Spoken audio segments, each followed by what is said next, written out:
So on our panel, we're not going to do lengthy biographies. If you want to know who they are, they're all on LinkedIn, I know, because I've had a check. Here is Sarah Lim. She is one of, I think it's fair to say, many industry managers at Google. Specifically, she works on the hotel side of things at Google, which obviously we know Google has a very strong presence in and interest in what goes on in hotels through various mechanisms. We also have Julian Vaughan on the end, who is the new business director at Journey. He will explain very briefly what Journey is when we come to hear from him first. And last but not least, in the middle, we have John Seaton, who is the managing director of Sendine. You are allowed to call it Sendin. I checked with him first, just in case I got it wrong.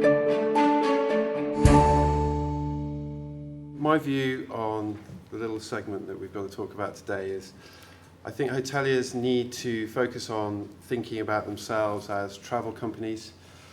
So this extends, obviously I spend a lot of time trying to get people to the door, but all that effort that you put in trying to get your guests to the door should be continued throughout their stay as responsive, work on mobile, be as engaging, be thought of as immersive. I'm sure John and Sarah today will talk about in-destination via search and loyalty, but I think when you've got people, you guys have a wonderful opportunity to know your guests better than anybody else, better than any OTA, better than third party, better than any distribution company.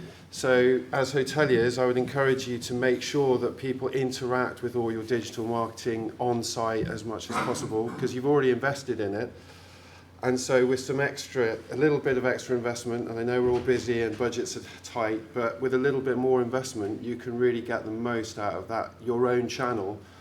And I think so basically that's what I want to talk about today.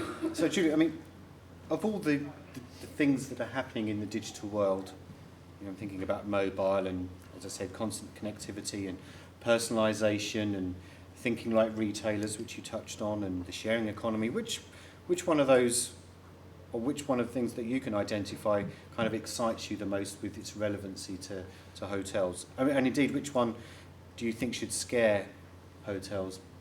Well, I don't think any of it should scare hotels. I think it's all... But inevitably it does, so I mean... It does, because people don't... Well, I think most of the time people waste money and they don't strategically spend on various areas. So, for instance, a lot of hoteliers now will talk to their brand advocates or their digital marketing agencies, and they will ask them to invest in what's getting them the best return on investment.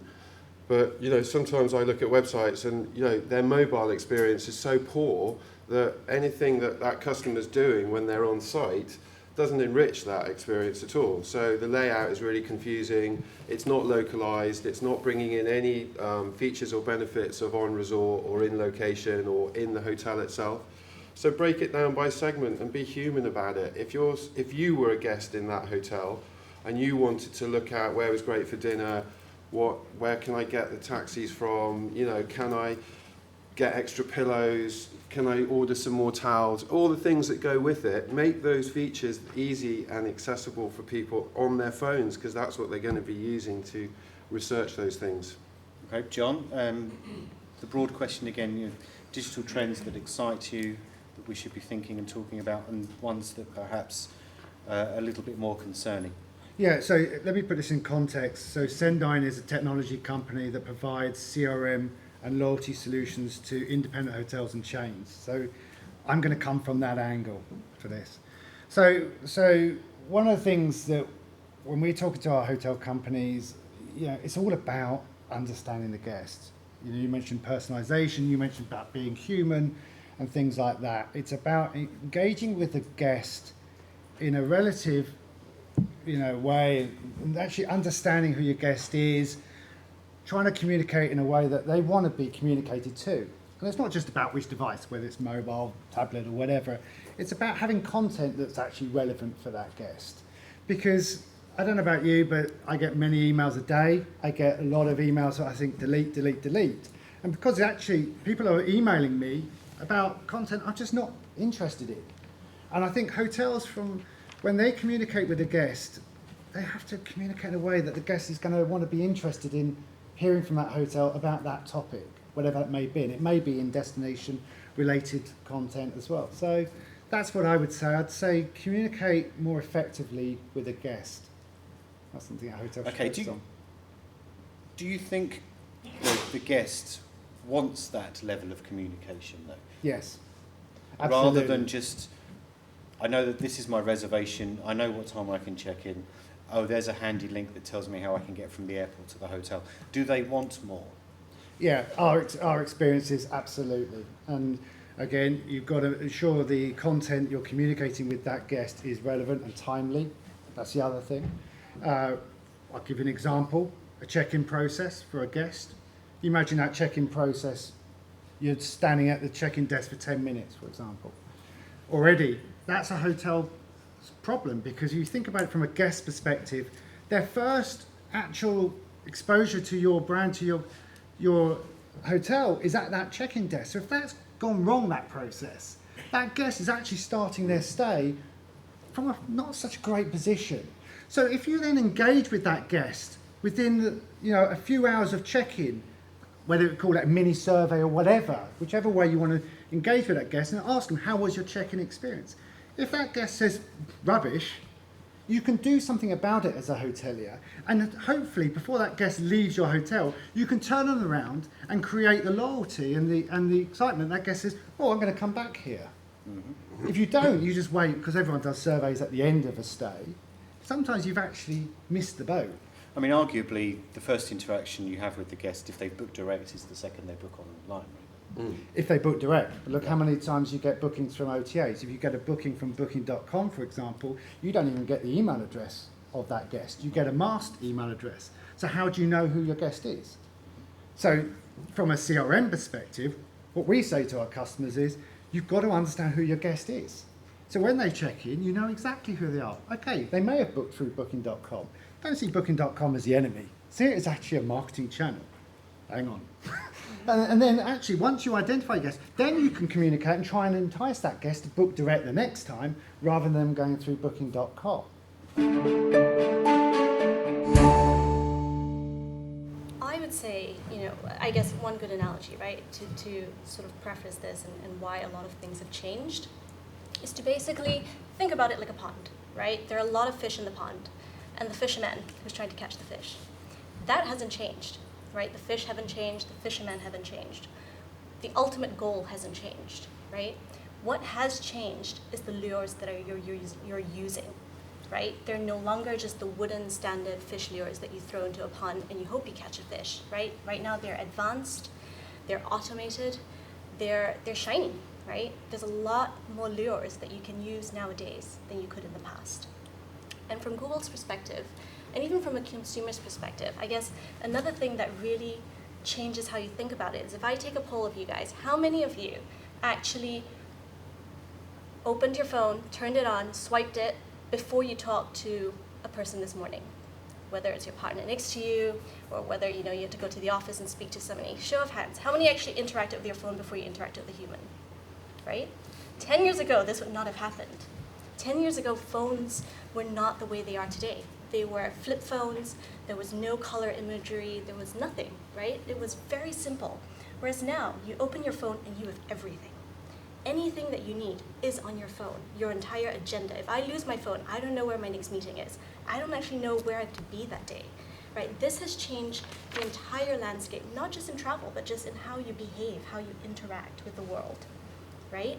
And specifically in travel, Google is no longer just about 10 blue links. When you think about 20 years ago, that's what we were, right? There were 10 blue links on the page, and you kind of went down, you're like, this link is relevant to me, that link is not really relevant to me.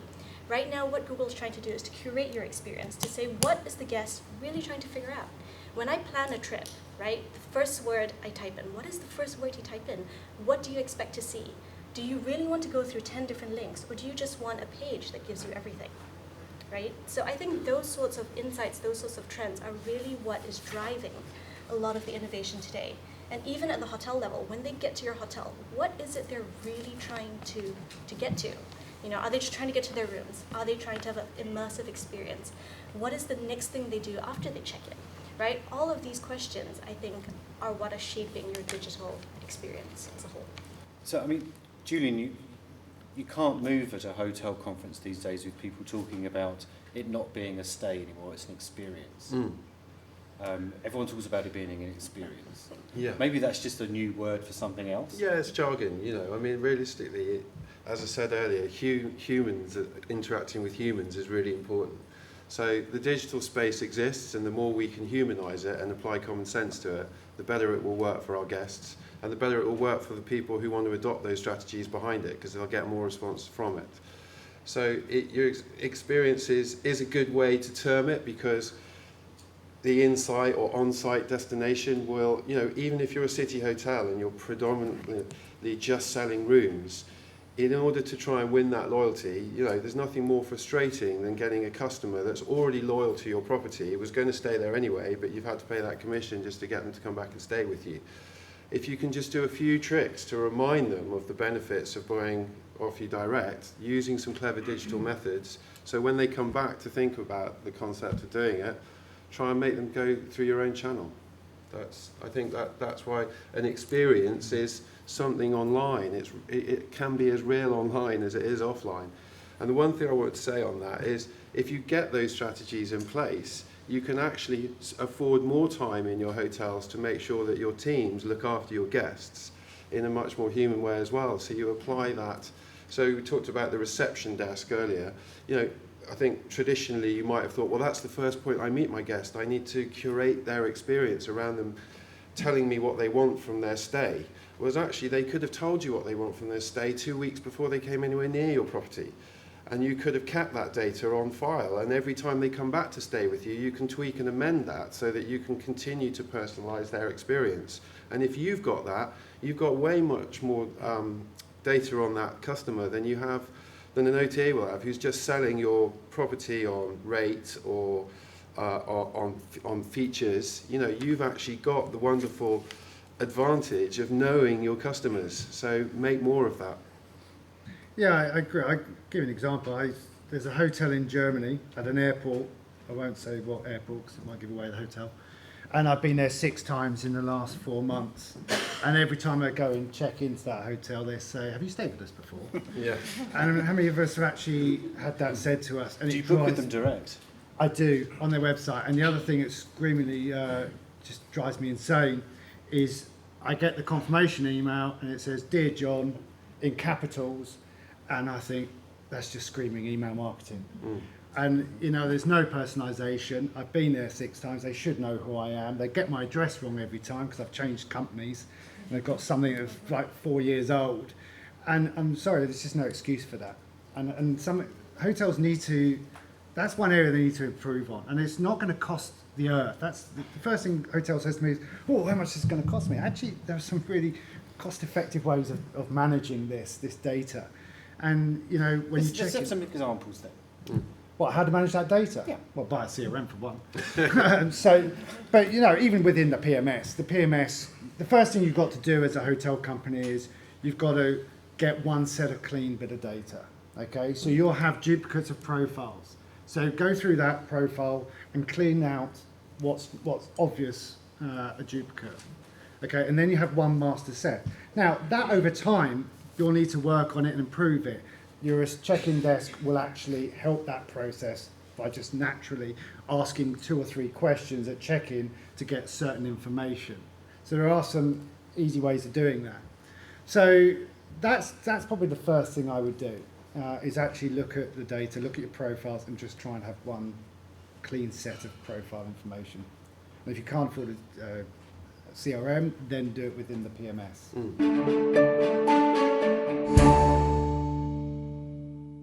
We have been seeing consumer behavior where people are increasingly turning to their phones for everything, right? That is evident in any industry, not just the travel industry.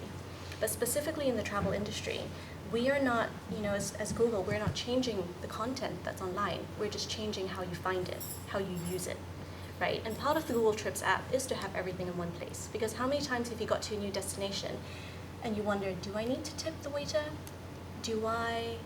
Is the airport close to my hotel? Is it a safe place? Can I go out at night? Is this a dangerous area?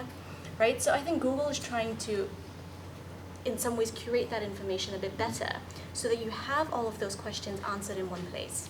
So I guess from a poll of the audience, how many of you actually have used Google Trips? That's I would disappointing, I isn't know. it? I would highly advise you to download it. Believe it or not, it's not a well publicized app, I would say. It's not something that we've like gone to the market and Okay. shouted about. Why? I think we're still improving it. It was launched very recently. It was only launched last year, sort of towards, I think it was in August that it was launched. So I think bits and bobs are still getting better. But if you use it, it's amazing. It gives you the weather, it gives you tipping information, it gives you security information, it tells you where all the restaurants are in the area, it tells you all the top attractions in the area. It has everything even before you've got to a destination. And the best part about it is it's offline. You can download everything before you get to a destination. And that is important, right, for a consumer. When you go to Asia or you go to America, you do not have a data plan. You do not want to pay $2,000 coming back from your holiday, right? That $2,000 can be much better spent on something else, right? And this is another key thing for hotels, is you have to think about where your guest wants to put their money and where you can help them save money, right? And this is one feature that we found that really helps people. It answers a question, it answers a need, and it saves them money, right? It has everything in one place for free.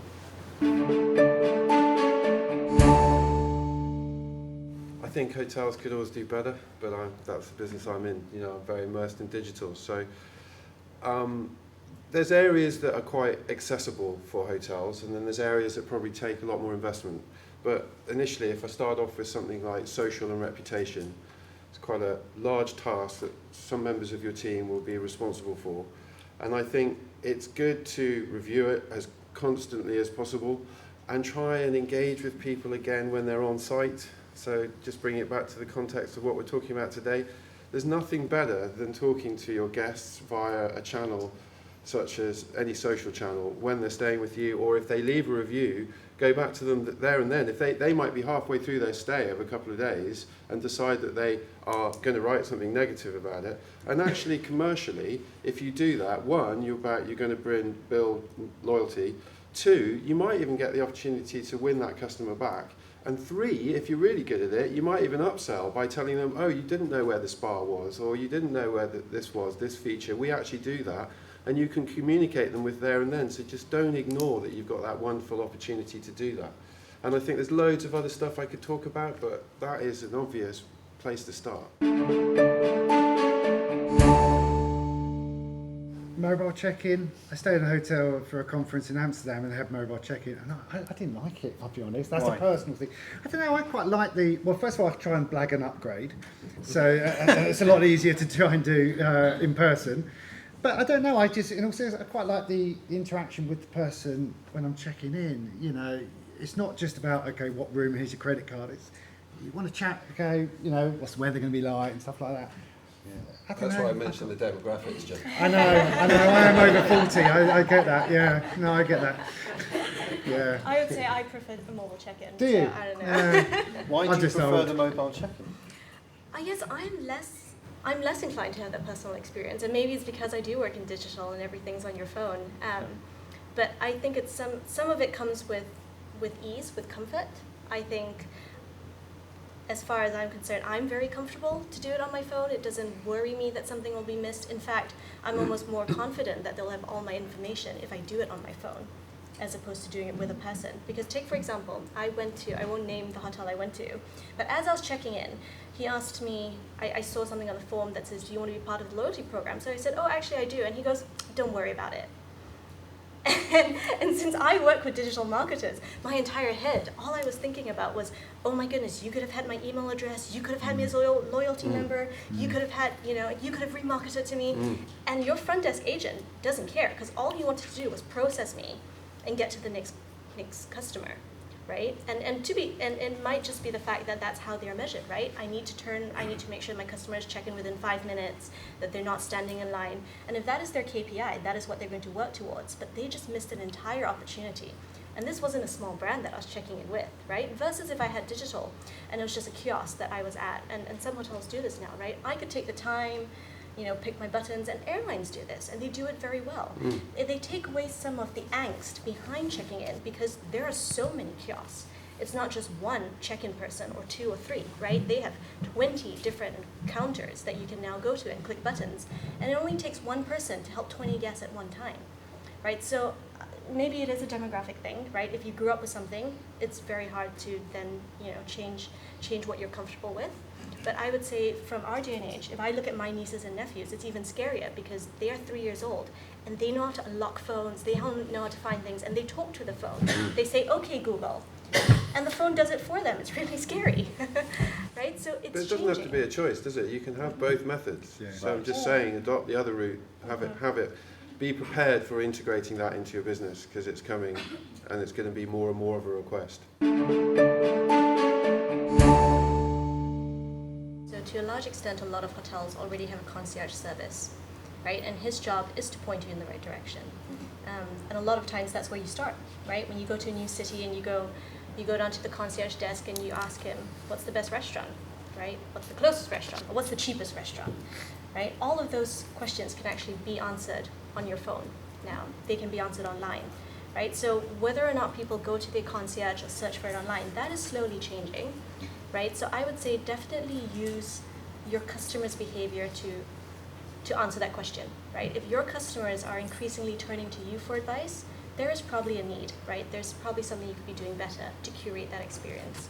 But if what they're saying is, you know what, I'm happy to do this online, then it's basically training your staff to be informed about it, to basically tell them where to go, where to look, what to do, right? Because ultimately as a hotel, I think it is about hospitality. It's about making your guests feel comfortable at the end of the day. It's about taking into account their preferences, right? Some will like to interact with you, some will not, right? So I don't think as any organization we would sit here and say you have to go down only this route and no other path, right? We're saying you have to adapt to your guest. I think that's the biggest takeaway that we've seen is that guests are changing. How they search, how they use technology, how comfortable they are with technology is changing. And that is for the hotel to decide how far along that path you really want to go with them. And ultimately, what would provide the ideal guest experience. Okay. John, do you agree that people are accepting of the fact that hotels need to be more than what they originally were or are? I think Sarah's made some very good points there. And I think absolutely, I don't think people think of hotels and say, oh, they shouldn't be doing, trying to sell me something or anything else. I don't think that at all. I think from a hotel's perspective, whatever you do, whatever role you want to play with that guest, you've got to be able to store the information you learn about that guest for future reference. So the greater, the richer the profile you have on that individual, the more relevant you can talk to them about, whether it be a golf, a resort that you're in, and do they want to play golf? Because that's relevance. And then they're more likely, if you're talking to a guest about something that's relevant to them, they're more likely to spend money. We know that. We did research with our customers, and we knew by actually implementing a CRM and understanding the guest, our customers saw a 34x ROI from that. Now, there's some, I'm not going to go through all the details how we got to that, and the algorithm and everything else, but that's not a sales number. That's a true number of what our customers saw just by actually better understanding the guest, therefore being more relevant with that guest, whether it is trying to sell them a spa or a head massage or whatever it is, because then customers say, oh, I'll do that. And do you know what? Loyalty. We haven't really touched on loyalty. Everyone thinks loyalty is a membership program. It's not actually. You can have a soft loyalty program, which is a sense of, it's just a recognition program. I stay at a hotel 6 times. I don't want a membership card. I've got a whole wallet full of membership cards.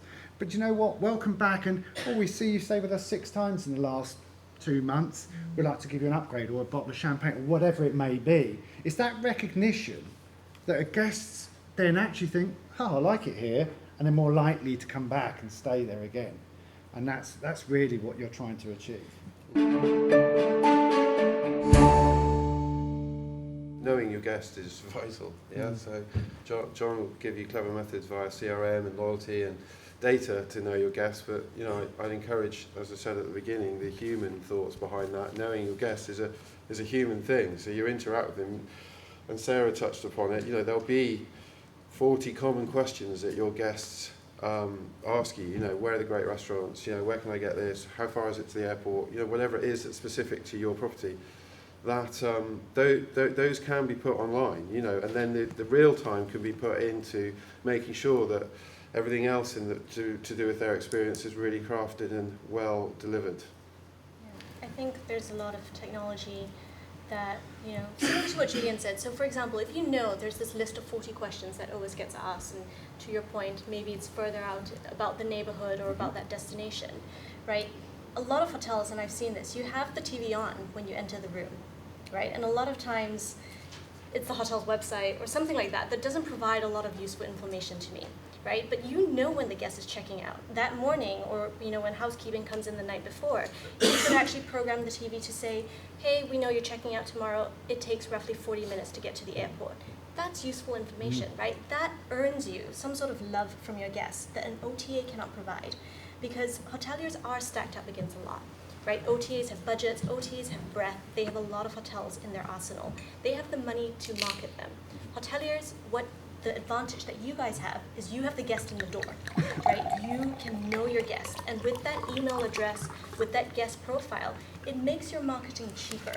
There's a lot of stuff that you can do now online and with your digital marketing teams where you can layer that information when someone is searching on Google, right? If someone searches London hotels, it's not just London hotels. You know the person behind that search.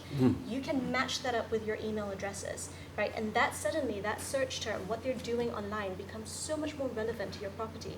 Because if you have a hotel in that destination, you know that guest has stayed with you before, right? So a lot of this CRM that we've been talking about, a lot of this additional experiences that the hotel should provide, you probably have the tools in your toolbox to do them today. It's just really thinking through what helps your guest, what will earn you their love that an OTA cannot do, right? Because you have that experience from, I would say, start to finish in terms of the fact that they chose to book with your hotel all the way to the point where they decided to leave the hotel, right? And you know, I guess one interesting statistic is 82% of people who start a search about a hotel do not have a specific brand in mind. 82%. That's what we see on Google, right? Most people don't know which brand they want to stay with. So there's ample opportunity to basically whittle that number down to say, you know what, when I start my search, I'm going to search for your brand first. And then if you don't have a hotel, I look for something else. Can I just say though, one thing, a word of warning. Whatever information you learn about someone, we have a client that actually goes down to, you can specify what temperature you want your hotel room at. And that's great if you can deliver on it. Because if you can't deliver on that, it's the over-promising and under-delivering. Absolutely. And so that's my word of warning to the audience, is make sure you can deliver on everything for a guest. And be practical. Yeah. You know, Sarah just touched upon it. You know, we know that Google's way it delivers guests now is becoming more and more of a paid effort, less organic. So you're firing up those campaigns knowing who you're targeting. So be practical about the innovation that you put inside your hotel so it speaks to the campaigns that you're targeting. You raised an interesting point about the night before you leave, on the big TV that's at the foot of the bed. It says, your checkout time tomorrow is this, your journey time to the airport is an hour. Presumably what it should really be doing there and saying is press here if it's a touch screen, or click here on the app and we will order you an Uber, or we will do. So it's not so much, where it's as well as providing that information, which is obviously very, very helpful, they then have the upsell or the cross-sell opportunity to book the cabbie for you as well, right? Yeah.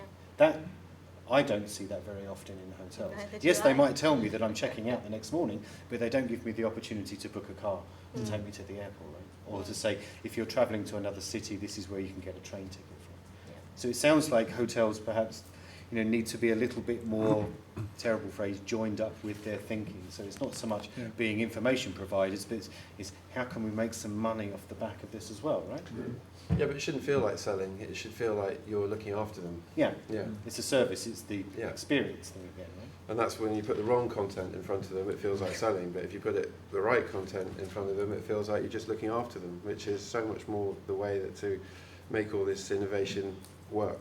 So here's an interesting point then. So if someone has booked through an OTA, so the hotel doesn't know anything about you, if there is a method of capturing some information about the guest when they arrive, when they check in and they're filling out that form, What do you think should be the key things that you should try and get from the hotel, the guest when they arrive, to help you try and do some of this personal stuff? So you obviously have their email address, but what other things do you think would be important for them to try and capture? Any details, I would say, I mean, guys, how do you prioritise it? But I think if a guest stay with you and they start to personalise their experience when they stay with you, and they give you information on their likes and dislikes, if you can, with their permission, retain that data, it means that you can speak to them completely focused on what their likes and dislikes are. And I know John touched upon it earlier, but that is the gift that's given to you when these people cross the threshold and come into your properties. And that's it. You know, they'll tell you what they like eating, they'll tell you which rooms they like, what, you know, they might, you know, depending on what technology's around, tell you what level they like the air conditioning at. Whatever's accessible to you as a business, you know, from small independent hotelier to massive brand and franchise chain, you know, that when they're on site, they're consistently telling you stuff about what they like and dislike. So there should be, and I'm sure there are, ways of capturing that and then filing it into data sets so that if you're lucky enough that they come back to you. Well, the more innovative you are with it, Yeah. you know, the more likely they are to leave that information. But if you just make it feel like fill out a sheet, it's not going to be that interesting. I think what we've really seen in the hotel industry is get mobile right. Like, think about it from the perspective of your guest and get it right. Make it easy to book, make it easy to find information. I think a lot of hotel companies that we've seen still have not got this experience right. Okay, John? Have the tools to enable you to have a relevant and timely conversation with a guest. That was almost said in the form of a haiku then, isn't it? That was very clever. I think these guys Julie. have covered most of it. Know your guests, personalise their experience, and that will drive direct bookings. You make it sound so simple. Yeah. Brilliant. Right. Thank you very much. Sarah, Julian and John, a round of applause first of all, please.